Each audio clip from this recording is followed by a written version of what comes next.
मौलूद मुक़द्दस हयात अक़दस और फ़ाते अजल खुदाम यसू अल मसीह के नाम में आपकी सलामती हो। बाइबल मुक़द्दस के ज़माने में बहुत सारी ऐसी कौमें थीं जो अपने मुख्तलिफ तरह के देवताओं की पूजा करती और उनकी खुशनुदी के लिए कई तरह की मकरूह रसूमात अदा करती थी। उन्हीं में से एक देवता था जिसका नाम मोलक था और उसको खुश करने के लिए उसके पुजारी अपने बच्चों को कुर्बान कर देते, अपने बच्चों को आग में जला देते थे।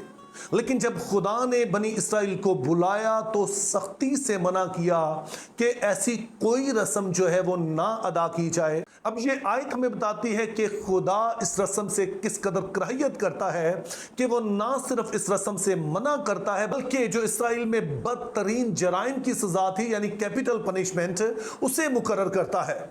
लेकिन हमारे लिए हैरानगी की बात यह है कि एक तरफ तो खुदा इस रस्म से सख्ती से मना करता है और दूसरी तरफ वो अब्राहम से कहता है कि तू अपने बेटे को कुर्बान कर दे। अब जो हवाला हमने पढ़ा उसकी रोशनी में यह बात तो यकीनी है कि खुदा कभी भी यह नहीं चाहता था कि अब्राहम वाकईतन उसे कुर्बान कर दे, लेकिन चूंकि यह शरीयत जो अभी हमने पढ़ी है यह अब्राहम के 400 साल बाद आती है, तो इसलिए जब खुदा अब्राहम को हुक्म देता तो उसके लिए यह बात एक यकीनी बात थी और वो इस बात को करने के लिए तैयार हो जाता है। लेकिन हमारे लिए सवाल यह है कि खुदा अब्राहम को यह करने के लिए कहता ही क्यों है। अब इस बात को बेहतर समझने के लिए आपने 3 बातों को याद रखना है। जो पहली बात आपने याद रखनी है वो ये है कि अब्राहम की जिंदगी की जो हाईलाइट है, उसकी जिंदगी का जो सबसे अहम पहलू है वो खुदा पर ईमान है। इसी सबब से उसे ईमानदारों का बाप कहा जाता है। लेकिन सवाल यह है कि ईमान खुदा की नजर में इतना अहम क्यों है। उसका सबब यह है कि खुदा का जो रिश्ता पहले इंसान के साथ था यानी आदम के साथ, उसके टूटने का सबब अदम एतमाद था। यानी कि आदम ने खुदा पर भरोसा करने की बजाय, खुदा की बात का यकीन करने की बजाय और इस चीज पर भरोसा करने की बजाय कि खुदा ही बेहतर जानता है कि उसके लिए अच्छा क्या है और बुरा क्या है, उसने इस बात को अपने हाथ में लेकर खुदा पर अदम एतमाद किया। अब जब खुदा फिर से इंसान के साथ रिश्ता जोड़ना चाहता है तो बात वहीं से शुरू हो रही है कि खुदा चाहता है कि कोई ऐसा शख्स हो जो उस पर पूरा भरोसा रखे। और हम देखते हैं कि अब्राहम खुदा का ना सिर्फ यकीन करता है बल्कि पूरी तरह से उस पर भरोसा रखता है।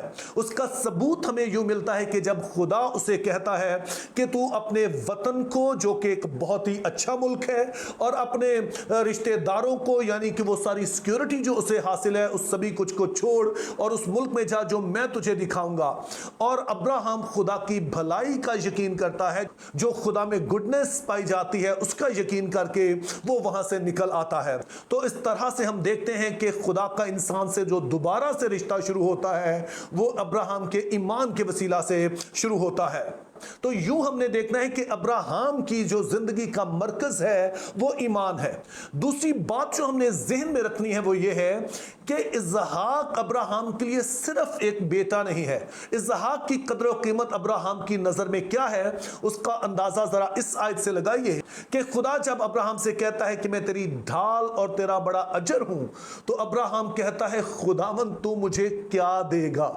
अब जब पहली दफा हम अल्फाज को सुनते हैं तो हमें ये बहुत ही रूड मालूम होते हैं, लेकिन दर हकीकत अब्राहम जो यहां पर कहना चाह रहा है वो ये है कि खुदावन मैं बुजुर्ग हूं, अब तो मुझे कितनी भी बरकत दे दे मुझे कोई उसका हासिल नहीं है, क्योंकि कुछ अरसे में मैं तो चला जाऊंगा और वो सारे वादे जो तूने मेरे साथ किए हैं वो तो अभी वहीं के वहीं हैं, क्योंकि अभी तक मुझे वो बेटा नहीं मिला है जिसके वसीला से मेरी औलाद जमीन की रेत की मानिद होनी है, आसमान के सितारों की मानिद होनी है। अभी तक मुझे वो बेटा नहीं बना जिसको तूने एक बड़ी कौम बनाना है और जिसने फिर इस मुल्क पर कब्जा करना है।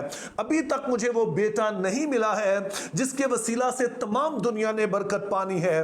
तो यूं मुझे वो वादे का फर्जंद जब तक तू नहीं देता है, तेरा कुछ भी देना मेरे लिए कोई मानी नहीं रखता है।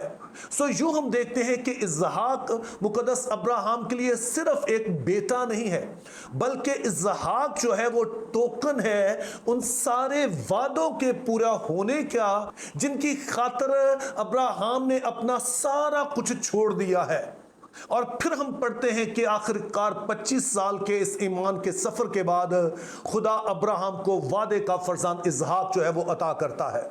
और जाहिर है अब अब्राहम को एक उम्मीद नजर आ गई कि अब मैं ना भी रहूं तो अब मेरे पास बेटा है जिसके सबब से वो सारे वादे जो खुदा ने किए हैं वो पूरे होंगे। लेकिन फिर एक रात उसे पैगाम ये मिलता है कि अपने बेटे को जो तेरा प्यारा है, जिसके साथ सारे वादे जुड़े हैं, उसको तू कुर्बान कर दे। अब एक बात तो हम पहले ही कह चुके हैं कि खुदा का कभी भी इरादा नहीं था कि वो इसहाक को कुर्बान होने दे, लेकिन फिर खुदा ऐसा क्यों उससे चाहता है? अब आम तौर पर इसका जवाब है कि खुदा देखना चाहता है वो मेरी फरमाबरदारी करता है कि नहीं है। ये बात किसी हद तक दुरुस्त है, लेकिन अगर हम इसको ईमान से हटाकर कहेंगे तो फिर ये बात अधूरी होगी। बेशक फरमाबरदारी उसी ईमान का हिस्सा था जो कि अब्राहम हमेशा से रखता आया था। तो फिर इसका मतलब है कि ये जो असल टेस्ट था वो ईमान का टेस्ट था। लेकिन इसहाक की कुर्बानी से ईमान की परख कैसे होगी? अब जब तक अब्राहम के पास इसहाक नहीं था, जाहिर है उसके पास कोई और चीज ही नहीं थी जिस पर वो भरोसा करता, और उसका वाहिद भरोसा खुदा ही था। अब जब बेटा पैदा हो गया है और अब वो टोकन है उन सारे वादों के पूरे होने का, तो अब एक और चीज उसे मिल गई जिस पर वो भरोसा कर सकता है। तो टेस्ट दरअसल ये है कि क्या अब्राहम इन वादों के पूरा होने के लिए अब भी खुदा पर ही भरोसा करेगा, या फिर अब उसका भरोसा जो है वो इसहाक पर हो गया है। और मेरे अजीजों, यहां पर फिर अब्राहम दिखाता है कि क्यों कर वो ईमानदारों का बाप है। अब जब खुदा उसे कहता है कि अपने बेटे को कुर्बान कर दे, तो वो उस बेटे को लेता है और 3 दिन की राह चलकर वो मोरिया के पहाड़ पर पहुंचता है, और वहां पर वो तकरीबन अपने बेटे को कुर्बान कर ही देता है जब खुदा उसे रोक लेता है। तो अब्राहम हमें दरअसल सिखाता है कि जब हमारे पास कुछ भी ना हो उस वक्त भरोसा करना आसान है, लेकिन जब आपके पास कुछ आ जाए, ये वो वक्त है कि जब ईमान खुदा पर रखना मुश्किल होता है, क्योंकि ये वो वक्त होता है कि जब हम अपने तौर से चल सकते हैं, अपने जोर में चल सकते हैं। लेकिन अब्राहम ने इसके बरक्स किया, और ना सिर्फ वो ईमानदारों का बाप कहलाया, बल्कि उसने हमें भी सिखाया कि ईमान दरअसल क्या है। लेकिन आप जो इन वीडियोस को देख रहे हैं, मैं आपको इनकरेज करना चाहूंगा, अगर आज आपके पास कुछ नहीं भी है तो खुदा पर भरोसा रखिए। खुदा वो सारे अपने वादे जो हैं, वो जो सफिशिएंसी की बात करता है कि हमारी सारी एहतियाजें रफा करेगा, बेशक वो ऐसा करेगा। लेकिन अगर आप जिंदगी के ऐसी स्टेज पर हैं कि जहां पर अब खुदा ने आपको सारी बरकत से नवाज रखा है, तो मेहरबानी से ये गलती मत कीजिए कि अब आप अपनी दौलत और बाकी चीजों पर भरोसा करें। आज भी आपका भरोसा जो है वो खुदा पर ही रहना चाहिए। मेरी दुआ है कि खुदा हम सभी को फजल दे कि हम उस पर भरोसा रखते रहें। Think biblically, live purposefully, have a very good day.